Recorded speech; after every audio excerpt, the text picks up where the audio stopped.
이스라엘 백성들에게 성경이 없었던 것이 아닙니다. 이스라엘 백성에게 예배가 없었던 것이 아닙니다. 수많은 이적과 기사들을 경험했고 많은 믿음의 조상들을 가지고 있었습니다.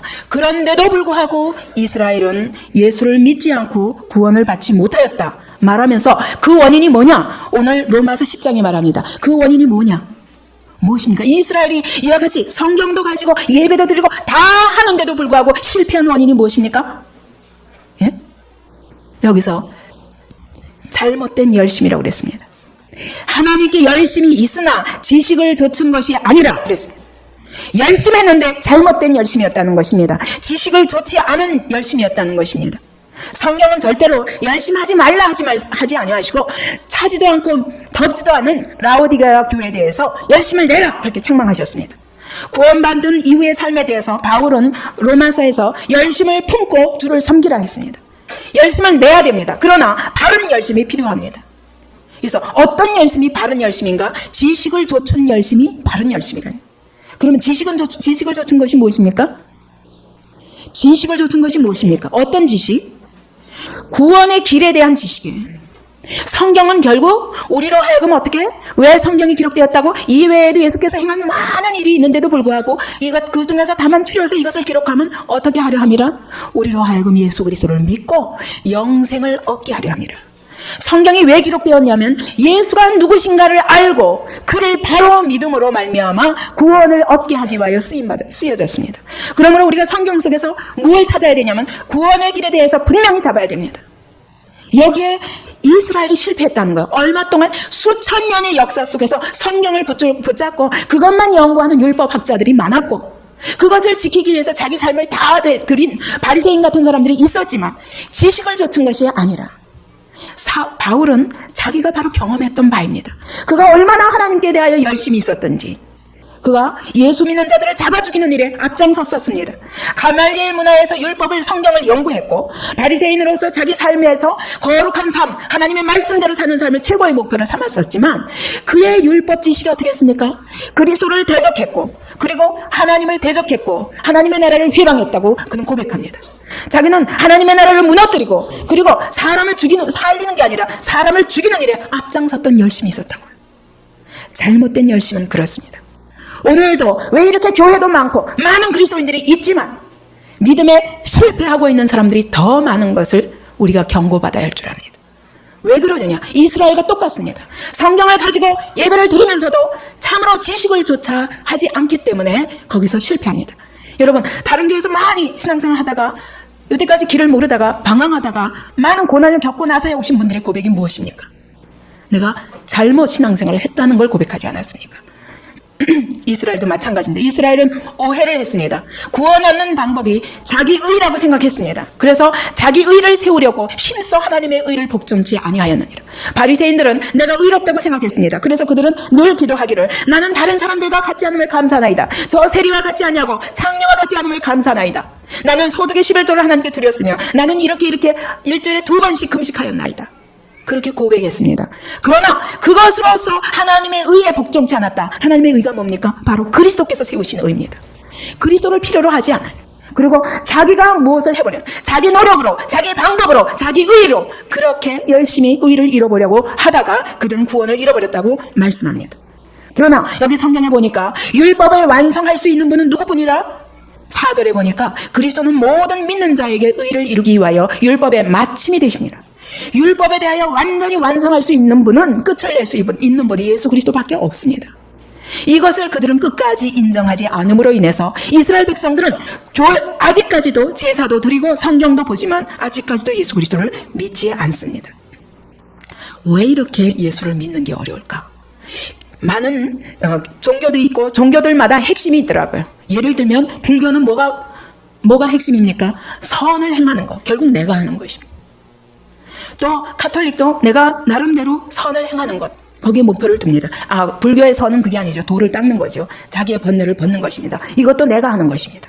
결국 종교마다 보면은 공자도 뭘 주장합니까? 결국 윤리입니다. 다 내가 하는 것입니다. 그러나 기독교만은 핵심이 뭐냐? 나는 할 수 없다. 그것이 기독교의 결론입니다. 나는 할 수 없다. 나는 의를 이룰 수 없다. 왜냐하면 우리가 하는 것마다 다 죄요.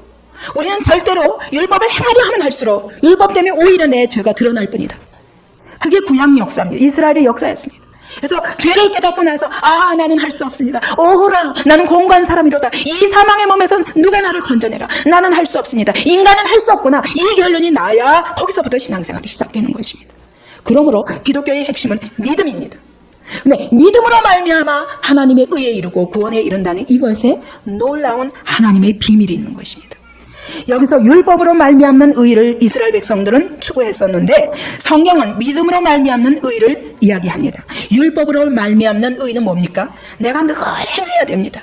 그래서 긴장하고 염려하고 내가 하면 조금 이루고 나면 내가 교만해지고 못하면 내가 불안하고 계속 자기가 주인 되는 한 그 삶에 참된 평안이 없고 거기에 길이 없습니다. 항상 불안에 쫓기다가 결국 아무것도 이루지 못하는 것으로 끝날 수밖에 없습니다. 그러나 믿음으로 말미암는 의는 나는 할 수 없다는 결론을 내렸고 그리스도께서 다 이루어 놓으신 그 의를 믿음으로 그분께 나의 모든 것을 의탁하고 그분께 나의 삶을 의탁하고 내가 걸어야 할 길을 의탁하고 그분을 의지해서 그의 능력과 지혜를 힘입어서 사는 것이 믿음의 길입니다.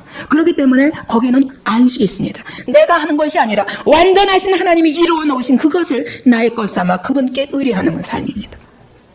전혀 다른 것입니다. 이스라엘 백성은 이름으로는 하나님을 불렀지만 자기가 주인이었다면 성경은 자기가 주인 되는 한 거기에 안식이 없고 거기에 구원이 없다 말씀하시는 겁니다. 오직 예수 그리스도를 믿음으로 말미암아 하나님 앞에 나와서 그분께 모든 주권을 돌려드리는 것만이 우리가 참으로 생명을 얻는 길이라고 말씀하는 겁니다. 여기 이스라엘이 말하기를 이럽니다. 율법으로 말미암는 의는 누가 하늘에 올라가겠느냐? 올라가서 그리스도를 끄집어 내리자. 누가 음부에 내려가겠냐? 음부에 내려가서 죽은 그리스도를 끌어 올리자. 다시 말하면 하나님을 올라가서 내가 끌어내리고 저기 음부에 내려가신 예수 그리스도를 내가 부활시켜야 되는 거예요. 그게 율법으로 말미암는 의예요. 얼마나 힘듭니까? 여러분 할 수 있습니까? 내가 할 수 있습니까? 여러분이 할 수 있는 일이 뭐가 있어요?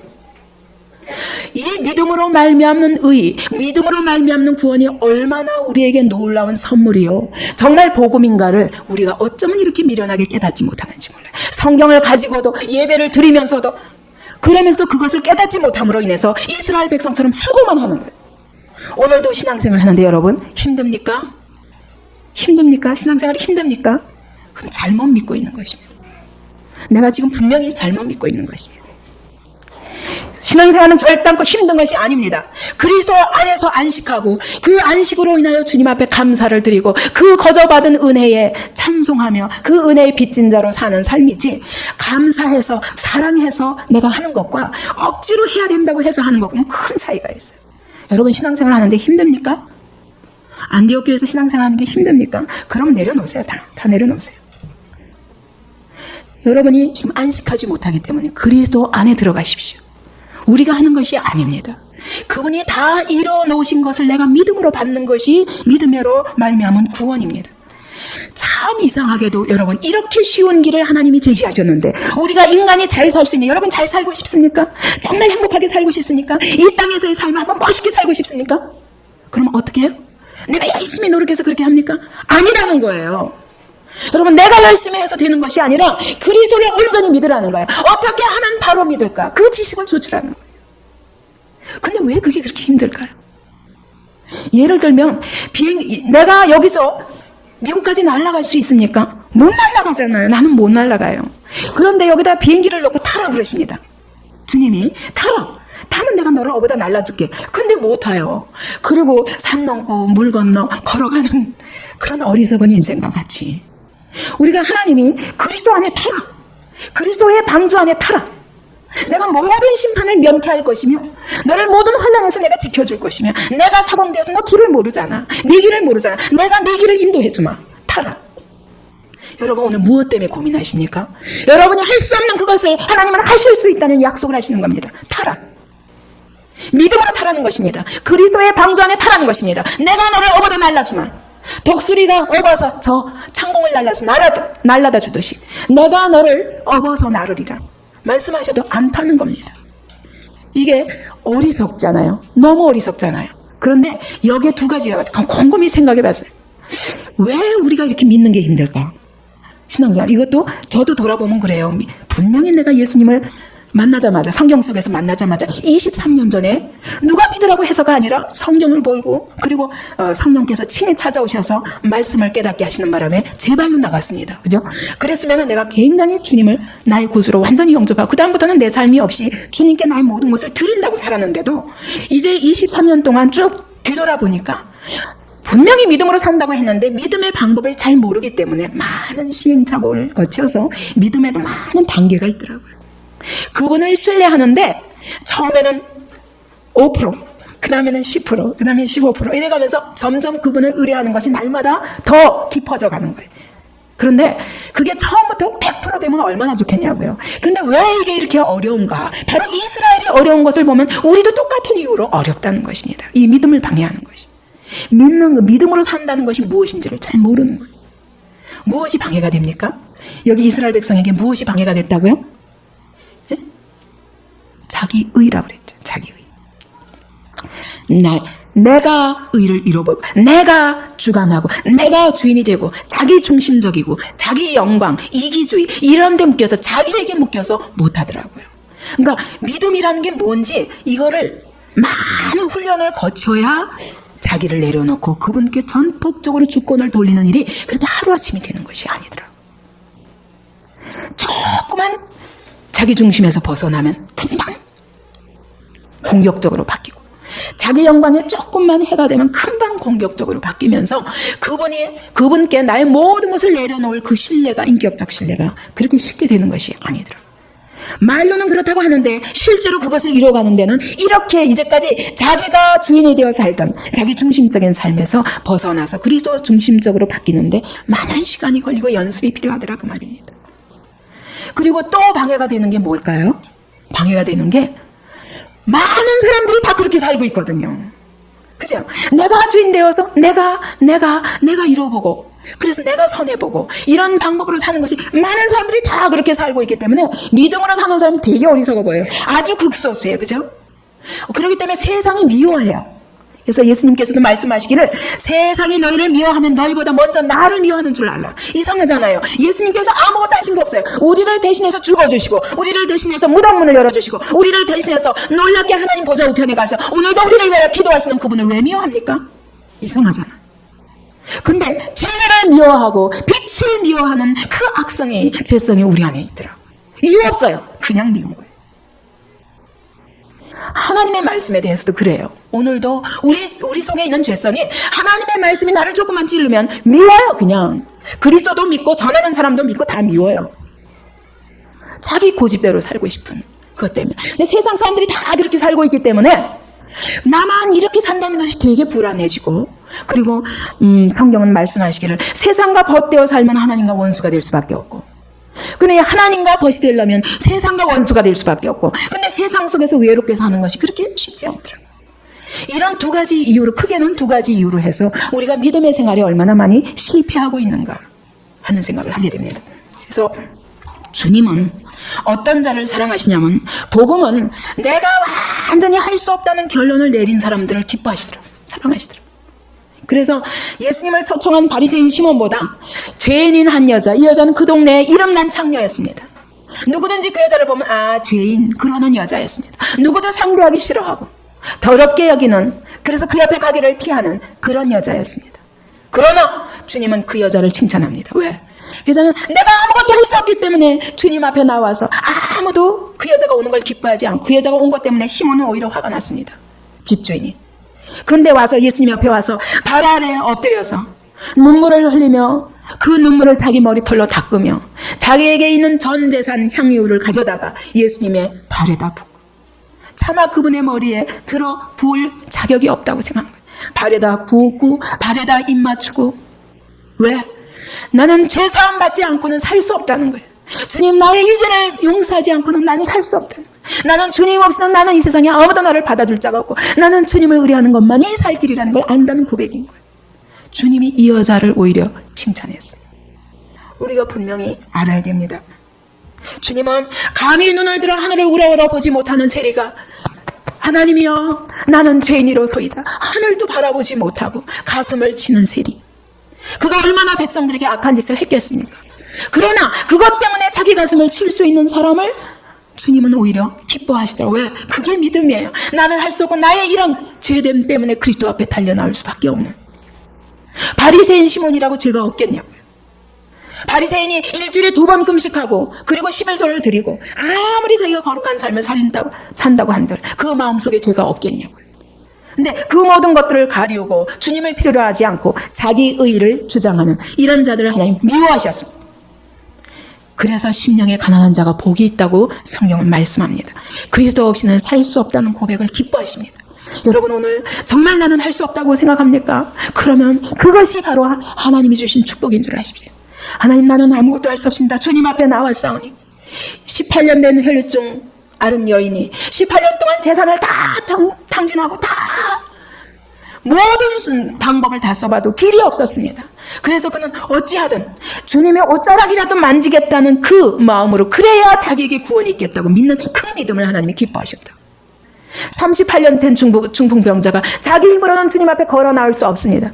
친구 4사람을 실려서 나를 들것에 들어다가 저 집 지붕을 뚫고라도 나는 예수님 좀 만나게 해다오. 이런 사람을 하나님 기뻐하신다. 왜냐하면 거기서부터 주님이 그를 붙들어 주실 수 있습니다. 여러분, 우리 안에 아직도 어떤 자기 때문에 여러분의 자기 의나 자기 생각이나 자기 중심적인 거나 자기 영광이나 이런 것 때문에 그리스도께 온전히 의지할 수 없다면 그것이 결단과 축복이 아닙니다. 돈 때문에, 돈을 가진 것 때문에 그리스도를 의지할 수 없다면 그 돈은 축복이 아닙니다. 가정의 평안 때문에 그리스도를 의지할 수 없다면 그 가정의 평안도 여러분에게 참된 축복은 아닙니다. 왜냐하면 그 축복은 끝나는 날이 있기 때문입니다. 모든 이 땅에 그리스도를 의지하고 얻는 외의 모든 축복은 다 끝이 있습니다. 죽음과 함께 끝날 것입니다. 그러나 그리스도 앞에 나오면, 오늘 내가 가난하기 때문에 그리스도를 필요로 하고, 오늘 나의 죄 때문에 그리스도를 필요로 하고, 오늘 나의 이런 모순 때문에 그리스도를 필요로 하고, 오늘 나의 병든 때문에 그리스도 없이는 살 수 없다면 이것이 오히려 축복이라고 성경은 말씀하고 있는 것입니다. 믿음으로 사는 것이 가장 복된 삶인데, 이것을 알기에는 이스라엘 백성이 너무도 마음이 부요했고 자기 자신에게 자신이 있었고 자기 의로 뭔가 해보려고 했다는 거예요. 그것이 그들을 실패하게 한 이유였습니다. 오늘도 우리가 똑같은 이유로 실패하고 있습니다. 그러면 그 믿음의 내용이 뭐냐? 여기서 10장 10절에 보면 9절부터 뭐라고 말씀하십니까? 믿음의 내용, 우리의 믿음의 내용이 무엇입니까? 예수를 주로, 입술로 주라고 시인하고, 그리고 하나님께서 그리스도를 부활시키셨다는 사실, 죽은 자 가운데서 살리셨다는 것을 마음으로 믿는 것을 의미합니다. 이것이 뭡니까? 이것이 항상 문제가 됩니다. 자, 영접한다. 입술로 내가 시인했습니다. 그럼 구원받았다. 그런데 왜 변화가 없느냐? 이런 문제 가지고 영접이 진짜 영접인가 가짜 영접인가 이런 문제를 많이 제기하게 됩니다. 근데 여기서 저는 이 본문에서 이미 답이 나왔다고 봅니다. 예수를 입술로 시인한다는 건 뭐냐면, 주로 시인한다는 건 뭐냐면, 예수님과 나와의 관계가 어떤 관계라고요? 예수님이 나의 구세주요, 구세주라는 사실을 입술로 많은 사람들 앞에서 공고백을 하는 것을 말합니다. 그분과 나와의 관계가 이제는 내가 주인 되어 살았지만 이제는 주님이 나의 주인이시오, 나는 그의 종입니다 하는, 이제는 주님이 내 삶을 인도해 주십시오 하고 이 고백을 모든 사람 앞에 하는 것이 입술로 시인하는 거예요. 그래서 영접할 때, 이제 여러분 전도 훈련도 하게 되는데, 영접할 때 중요한 것은 분명히 주종관계가 바뀌도록, 내가 주인 되었던 자리에서 예수가 나의 주인이십니다, 그분이 나의 삶의 운전대를 잡아주시지 않으면 나는 길을 잃고 방황할 수밖에 없습니다. 이제까지 내가 운전대를, 내 인생의 운전대를 잡았더니 여기까지 실패했습니다. 주님, 내 운전대를 맡아주십시오. 분명한 이 고백을 하게 하는 것이 영접입니다. 그러나 그것만 가지고 안 돼요. 입술로만 안 되고 하나님께서 그리스도를 부활시키셨다는 사실을 마음으로 믿으면 그랬어요. 마음이 뭡니까? 마음은 이거는 지적인 것이 아니에요. 그죠?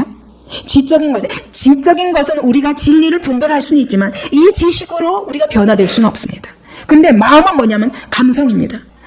그리스도를 사랑하게 되는 것을 말해요.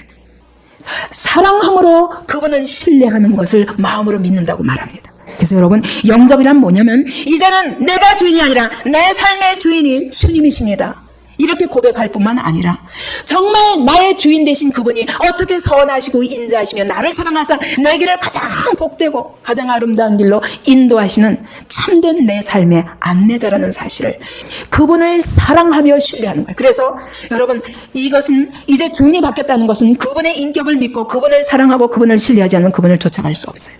신앙생활은 이제 주정관계가 분명해서 주님이 나의 주인이 되어서 그분을 신뢰하며 나의 모든 것을 의탁하는 거예요. 무엇으로? 마음으로. 입술로만 말하는 것이 아니란 말이에요. 그럴 때 우리가 거기서부터 의에 이르고 하나님이 구원을 완성해 가신다는 것이 바로 로마서 이 9절 10절의 말씀입니다. 사람이 마음으로 믿어 의에 이르고 입으로 시인하여 구원에 이르느니라.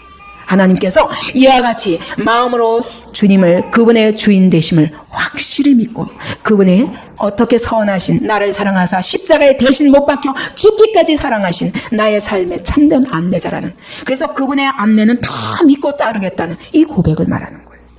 이게 믿음의 내용입니다. 여러분, 정말 주님을 그렇게 나의 주로 영접하셨습니까? 그리고는 여러분의 마음으로 그분을 사랑하며 그분의 사랑을 믿으며 그분께 나의 모든 주권을 여러분 맡기셨습니까? 그렇게 사는 것이 믿음의 삶이라는 것입니다. 이렇게 하는 데는 누구든지 차별이 없습니다. 가난한 자나 부자나, 지식이 있는 자나 지식이 없는 자나, 노인네나 어린아이나 상관없이 남자나 여자나 종이나 자유자나 누구든지 이런 방법으로 주를 의지하는 자에게 하나님이 축복하시고 그를 구원에 이르게 하신다는 약속입니다. 얼마나 공평하신 하나님, 차별이 없나니라. 우리의 어떤 것도 자랑할 수 없습니다. 우리의 지식도 자랑할 수 없습니다. 우리의 가진 것도 자랑할 수 없습니다. 나의 재능도 자랑할 것이 없습니다. 왜냐하면 이 믿음 앞에는 소용이 없는 거예요. 제가 늘 잊지 못하는 그런 분 중에 한 분이 정말 학교도, 국민학교도 안 나오셨어요. 근데 난 그렇게 믿음이 좋은 사람을 본 적이 없어요. 지금은 돌아가셨지만 제가 그분을 생각하면 늘 도전을 받아요. 나의 믿음의 어떤 본이에요. 일자무식이고, 그런데 성경을 읽을 수 있어야지 읽죠. 찬송가를 어떻게 부를 수 있어야지 읽을 줄 모르니까. 그런데 하나님을 붙잡기도 하니까, 하나님, 나는 소망이 성경을 읽고 그리고 찬송을 부르며 예배를 바로 드릴 수 있는 거, 이거밖에 소망이 없습니다. 하나님, 나 그렇게 하려면 이거를 한글을 읽지 못하면 도저히 내가 신앙생활을 할 수 없으니 하나님, 이 달콤한 이 달디단 이 하나님의 말씀을 알 수 있도록, 읽을 수 있도록 내 눈을 좀 열어주세요. 하나님, 나 찬송가 좀 1절부터 4절까지 다 부를 수 있도록 하나님이 좀 읽을 수 있는, 한글을 깨우칠 수 있는 은혜를 좀 주세요. 결국 몇 년 만에 그분이 다 읽으십니다. 근데 다른 건 이상하대요. 간판 같은 거 봐도 잘 안 들어온대요. 근데 성경 못 읽는 것이 없으세요. 그뿐만 아니라, 하나님, 나는 배운 것이 없어서 성경에 이 말이 너무 어려워요. 하나님, 그러니까 저한테 설명 좀 해주세요. 예를 들면 긍휼, 그게 무슨 말인지를 모르시는 거예요. 우리가 보통 쓰는 말은 아니잖아요. 강팍, 그럼 그게 무슨 뜻인지 이렇게 잘 와닿지 않는 거예요. 단어를 잘 모르는 거예요, 한글도. 그래서 하나님, 이게 무슨 뜻입니까? 하나님, 이게 무슨 말인지를 알아야 제가 순종을 하죠. 그리고 하나님께 기도하면 하나님이 그분 말씀으로 여기다 이렇게 하나님이 빨간 줄을 그어서 설명해 주신대요. 그게 그런 뜻이구나. 긍휼이 불쌍히 여긴다는 뜻이구나. 강팍이 막 거스리고 대적하는 걸 말하는 거구나. 그래가면서 하나님이 친히 설명해 주시는 것으로 성경을 깨달은 분이에요. 그러니까 이분은 성경을 설교를 할 적에도 다르게 설교하는 게 아니에요. 이거 가지고 내용을 막 멋있게 전하는 게 아니에요. 그분이 예배 드리는 거 보면 성경을 쭉 읽습니다. 오늘 하나님께서 로마서 10장 몇 절을 주십니다. 읽으십시다. 읽습니다. 읽고 나서는 성령께서 여러분에게 친히 설명해 주실 것입니다. 저는 무식해서 잘 어떻게 설명할 수 없지만 성령께서 여러분에게 깨닫게 하실 겁니다. 그 끝이에요. 근데 이 말씀이 진짜 하나님이 성령이 주시는 말씀일 때 그 사람이 이 말씀 앞에 다 깨어지더라고요. 성령께서 역사하시는 말씀이 있다고요. 각 사람에게 꼭 필요한 말씀, 성령께서 주시고자 하시는 말씀이 있을 때 그것을 딱 전하면 설명도 필요 없더라고요. 그냥 읽다가 그 사람이 깨어져요. 그 사람이. 저는 이런 믿음의 사람을 본 적이 없었거든요. 하나님은 공평하시다. 많이 배워서 성경을 잘 이해하는 게 아닙니다. 박사들이 성경을 이해를 못해요. 왜? 자기 의 때문에, 자기 지식 때문에. 자기 머리로 안 믿어지면 하나님의 지혜를 도저히 이해할 수 없으니까 그 하나님의 지혜를 자기 지혜로 부인합니다. 하나님은 공평하신 하나님, 믿음의 방법으로 우리를 상대하시더라고요. 그런데 우리는 다른 방법으로 하나님께 나가려고 그래. 하나님 믿음이라는 통로를 통해서 너에게는 의가 없다, 너는 길을 알 수 없다, 나한테 오는 길도 내가 곧 길이요 진리요 생명이니 나로 말미암지 않고는 아버지께로 올 수 없다, 나 외에는 진리가 없다, 나 외에는 길이 없다, 나 외에는 생명이 없다, 나를 의지하라, 이렇게 말씀하시는데 그리스도를 보내시면서, 근데 우리는 다른 길을 찾습니다. 내가 선행을 해보고 내가 철학을 연구해보고 내가 내 방법으로 어떻게 의를 이뤄서 그래야면 천국 가겠지. 아니라는 것입니다. 근데 이 믿음이 이렇게 쉬운 길을 다 이루어 놓으시고 우리한테 그 안에서 안식하라는데 이걸 못하는 것이 얼마나 우리가 마귀에게 속고 있는가 알아야 됩니다. 믿음은, 하나님이 칭찬하시는 믿음은 지식을, 인간의 지식으로, 인간의 이성으로, 인간이 가진 모든 재능을 가지고 한 것이 아니더라고요. 하나님이 성령으로 말미암아 주시는 것을 받는 것이 진짜 순수한 믿음이다. 제가 나한자촌, 이분도 돌아가셨을 텐데 나한자촌에서 만난 그 90몇 세 된 할머니는 19살 때 소록도에 가셔서 그 나이까지 그냥 홀로 사시는 거예요. 이분에게는 오직 소망이 예수 그리스도밖에 없었어요. 근데 제가 깜짝 놀란 것은 그분을 만났을 때 내가 어떻게 할 줄 모르겠더라고요. 왜냐하면 눈이 없어요. 이게 눈이 없어요. 눈 알이 없기 때문에 여기 여기 이 까풀이 새빨갛더라고요. 막 어떻게 할 줄을, 그분을 이렇게 어떻게 쳐다봐야 할지 모르겠어요. 어떻게 대화해야 할지 모르겠더라고요. 근데 그분이 그런 오랫동안 그렇게 보이지도 않는 눈 가지고 손도 다 뭉그러졌습니다.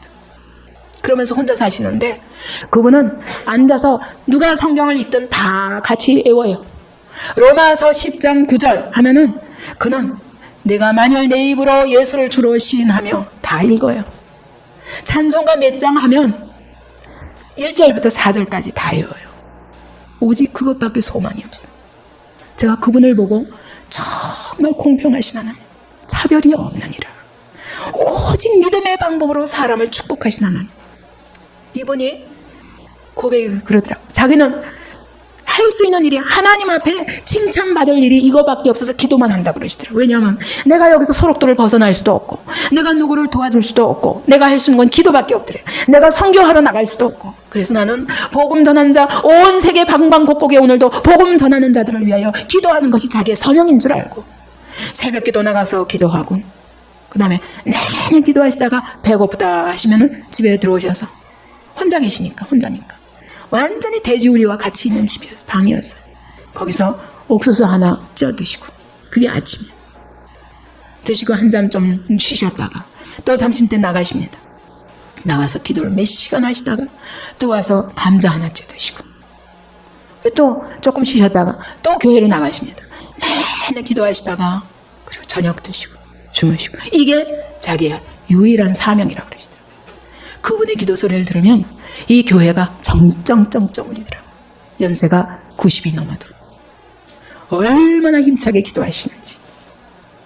나는 하나님이 그래서 그분이 절 보고 이렇게 전도하는 사람이니 얼마나 좋겠냐고, 자기는 이 세상에 제일 부러운 사람이라고 그러더라고요. 아니에요, 권사님. 권사님은 분명히 세계 방방곡곡에서 복음 전하는 자들을 위하여 기도하고 계시기 때문에 하나님은 그들과 동역하는 것으로 받으실 겁니다. 그렇기 때문에 상은 똑같이 받으실 거예요. 권사님 여기 앉아서 기도하셔도 똑같이 받으실 거예요. 우리를 통해서 맺는 열매가 바로 권사님의 상입니다. 하나님은 결단코 믿음의 방법으로 우리를 상대하십니다. 그러므로 겸손해져야 됩니다. 우리의 모든 자기 의와 자기의 방법과 우리의 모든 가진 것들과 교만과 다 내려놔야 됩니다. 자기 영광도 내려놔야 됩니다. 하나님은 그런 방법으로 우리를 상대하지 않으십니다. 이 믿음은 어떻게 생기나? 이렇게 예수를 주로, 그분을 나의 주인으로 모신다고 고백하고, 그리고 마음으로 그분을 사랑하여 그분께 나의 모든 길을 의탁하며 그분과 동행하며 사는 삶, 이게 믿음의 삶이에요. 이런 믿음이 어떻게 생기나? 여기 보니까 17절에 그리스도의 말씀을 들음으로 생긴다고 그랬어요. 그리스도의 말씀을 들음으로. 다른 말씀이 아니라 그리스도의 말씀입니다. 오늘날 얼마나 성경을 가지고 갖가지 이론들을 만들어내고 얼마나 많은 신학을 이루어가는지 모릅니다. 그러나 중요한 것은 그리스도를 나타내는 말씀, 그리스도의 인격, 그분의 삶, 사역, 그분의 성품, 그분이 누구인가, 과연 누구인가, 내게 있어 그분이 누구인가를 바로 알게 하는 말씀, 그게 중요한 거예요.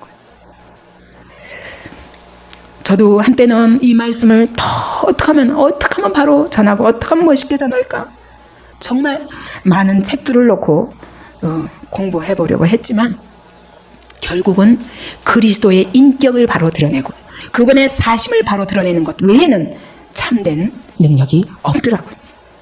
이 성경을 통해서 그리스도를 똑바로 알면 우리는 절대로 길을 잃어버릴 수 없습니다. 그런데 성경을 가지고도 그리스도가 희미하도록 전하는 이것 때문에 정말 우리가 바른 구원의 길을 알지 못해서 이스라엘 백성처럼 성경을 가지고 예배를 드리면서도 다른 길로 가고 있는 것입니다.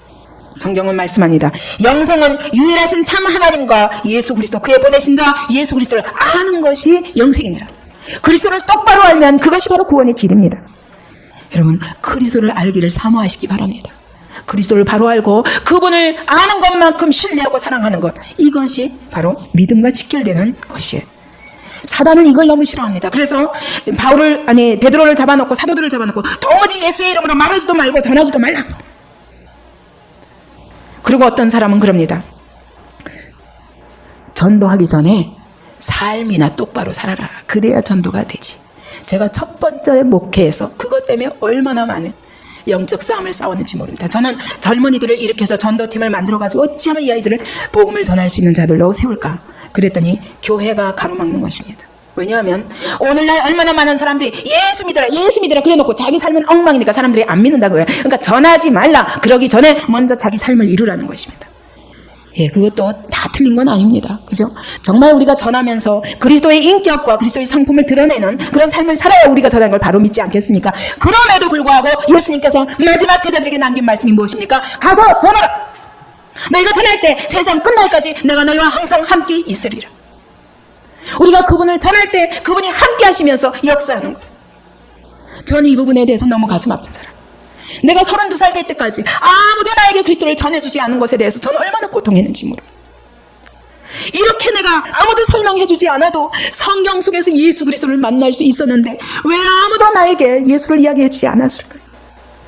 자기는 믿으면서 자기는 혼자 교회 가면서 내 바로 집 뒤에 교회가 있었는데도, 물론 하나님이 부르시지 않을 때 교회가 있어도 소용없고 누가 전해도 소용없지 왜 안 전했냐고, 왜 나한테 아무도 안 전해줘, 이 좋은 길을 놔두고 왜 나로 알고 그 많은 세월 방황하게 했다. 그것 때문에 제가 아무것도 모르면서 예수 믿자마자 복음 전하는 삶을 시작하게 된 것입니다. 그런데 이제 와서 안전할 뿐만 아니라 전해도 헛걸 전하는 거예요. 그리스도를 전해야 될 텐데 그리스도를 바로 알고 바로 믿게 하는 것이 그 사람을 살리는 길입니다. 그러나 헛된 신학을 자랑하고 역사적 해석, 문법적 해석, 신학적 해석을 들먹거리면서 그리스도의 이름을 희미하게 하고 이 복음 안에 있는 그리스도의 영광의 강체를 희미하게 하는 이 모든 것들은 다 사단의 괴계입니다. 그리스도의 말씀을 들어야 믿음이 생깁니다. 그리스도가 누구신지 알아야 믿음이 생깁니다. 예수께서 말씀하시기를 아버지께서 나를 보내신 것 같이 나도 너희를 세상에 보내노라. 오늘 지상교회는 왕같은 제사장들입니다. 하나님과 죄인을 화목케 하는 사명을 받은 자들입니다. 오늘 복음 속에서 그리스도를 흐리게 만들면서 인본주의로 자기 의를 이야기하고 세속주의로 영혼보다 물질 눈에 보이는 것들을 이야기하고 이성주의로 믿음보다 인간의 이해를 더 중점적으로 복음 성경을 가지고 이야기한다면 그건 사단의 괴계입니다. 그리스도가 누구신가를 들어야 됩니다. 내 양은 내 음성을 아는 거로 그 말씀을 듣고 그 음성을 듣고 따라온다 하셨어요. 믿음의 길은 그것입니다. 그의 음성을 알고 그가 누구인지를 알기 때문에 그의 음성을 듣고 따라가는 것이 믿음의 길입니다. 전파하는 이가 없이 어찌 들으리요? 전파하는 자가 없이 어찌 들으리요? 전파하는 자가 없었기 때문에 저 같은 자도 32년 동안 방황했습니다. 오늘도 전파하는 자가 없어서 듣지 못합니다. 하나님의 교회가 건물을 세우는 데는 너무너무 할 일이 바빠도 정말 영혼 구원을 위하여 복음 전하는 것은 보기 드뭅니다. 이미 복음이 무력해졌습니다. 그러나 주님은 예수 그리스도의 복음을 가진 교회를 축복하십니다. 빌라델비아 교회에게 말씀하셨습니다. 다윗의 열쇠를 가지신 이가 가라사대 내가 내 앞에 열린 문을 두었을 때 능히 닫을 자가 없으리라. 다윗의 열쇠는 예수 그리스도의 열쇠입니다. 복음의 열쇠입니다. 예수 그리스도의 복음의 열쇠입니다. 이것을 예수 그리스도의 복음을 가진 자가 바로 천국의 키를 가진 자들입니다. 오늘 안디옥 교회는 그 열쇠를 맡은 교회입니다. 이 열쇠를 가지고 나아가서 하나님이 내가 내 앞에 열린 문을 두었을 때 능히 닫을 자가 없으리라 약속하셨습니다. 내가 적은 능력을 가지고도 내 말을 지키며 내 이름을 배반치 아니하였도다. 내 말을 지키며 내 이름을 배반치 아니하였도다.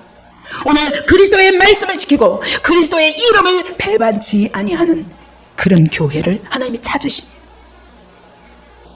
많은 교회가 있습니다. 초대교회에도 여기 성경에 기록된 사도 요한에게 주신 7교회가 있습니다. 그러나 7교회 속에서 하나님이 유독 빌라델비아 교회에게 이 칭찬을 하셨습니다. 내 말을 지키고 내 이름을 배반치 아니하였다. 그러나 어떤 교회는 니골라당을 용납하고 어떤 교회는 이세벨을 용납하였느니라. 오늘 우리가 그런 교회 되지 않기를 원합니다. 그리스도의 말씀을 지키고 그리스도의 이름을 배반치 아니하고 그 그리스도의 이름의 영광을 드러내는 교회로 쓰임받기를 원합니다. 내가 가진 것을 굳게 잡아 아무나 내 면류관을 빼앗지 못하게 하라. 오늘 우리가 가진 복음을 굳게 잡고 하나님이 우리에게 주신 면류관이 뺏기지 아니하도록 정말 믿음이 무엇인가, 믿음의 길, 그것을 선포하는 교회로 쓰임받기를 원합니다. 오늘 우리도 이스라엘처럼 성경과 예배와 약속들과 수많은 이적의 증거들을 가지고도 지식을 좇지 않고 자기 열심을 내다가 구원에 실패하는 자가 되지 않도록 하나님이 제시하신 길, 믿음으로 말미암아 의롭다함을 얻고 믿음으로 말미암아 그리스도와 동행하며 놀라운 그리스도의 영광을 드러내는 그런 교회로 우리가 그리고 그런 개인으로 쓰임받기를 원합니다. 믿음의 삶은 자기 신뢰의 삶과 반대가 됩니다. 자기를 신뢰하는 자는 결단코 그리스도를 신뢰할 수 없습니다. 자기 신뢰를 포기해야 됩니다. 여러분 자신 때문에 실망하셨습니까? 예, 바로 거기가 그리스도를 신뢰하는 시작입니다. 주님을 의지하십시오. 내가 이전에 알지 못했던 놀라운 영광스러운 삶으로 그분이 진리의 길로 우리를 인도하실 것입니다. 그리스도께서 십자가에서 다 이루었다 말씀하셨습니다. 그 다 이루신 그 의를 입술로 시인하고 하나님의 아들 되사 이 땅에 나를 위하여 대신 오셔서 앞서가시는 그분을 사랑으로 신뢰하며 좇고 그분 안에서 안식하고 그분의 사랑 안에서 안식하기 때문에 흔들릴 수 없는 구원의 확신을 가지고 그리고 세상에 나가서 이 예수 그리스도의 복음을 전파하는 그런 우리 개인과 교회 되길 바랍니다.